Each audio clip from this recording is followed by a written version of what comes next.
哎，这位兄弟，干什么？不是你在这上面干什么啊？我在这个上面干什么？我等你们那个工头啊。你等工头？对啊，他们这些人都全部回去了，你一个人还在这里等他呀？我说你们那个王工头，叫我在这里等他，给我送工资过来，他们都走了，就剩下我的工资现在没发给我了。哦，他交代你在这里等他呀？对啊，他叫我已经在这里等了2天了，到现在他说给我把工资送过来都没送过来。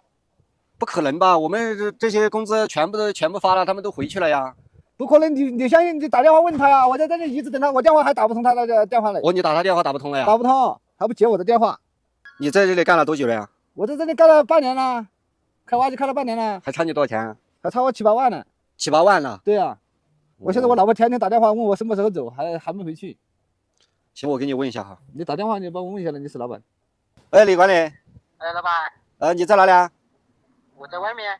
你叫什么名字啊？我叫李强。不是，这工地上还有个李强的在这里等你啊。他说在这里等你给他发工资啊。不是，老板，你看这多不好意思，我把这个事情给忘记了。你还忘记了呀？不是这么重要的事情，你怎么会忘记了呢？你叫人家在这里等你，都等你2天了呀。不是，你看是这样子，我跟你解释一下。哎，刚刚我可从这里路过，我还是以为在这里偷这个挖机的这个配件呢。你不是这样子的，我老婆不是说，就今年1年都没有在外面来旅游嘛，刚好不是年底了嘛，快放假了，然后我老婆就催着我带她到外面来玩，我就连夜赶过来了，我把这个事情给忘记了。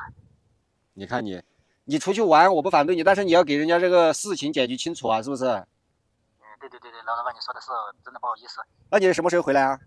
我大概要一个星期左右吧。还要1个星期左右啊？啊，对。行吧。1个星期我怎么办啊，老板？那这边我先给你处理一下喽。好的，谢谢老板啊，真的不好意思。好。你也跟那个大哥说一下对不起哈。到时候你回来的时候第一时间来找我哈。好，我知道了。不是老板，你看你帮我把那个工资帮我结一下，我老婆天天催我。不是你这个还差你多少钱呢？还差我7万8。7万8呀？对。还差这么多啊？对呀。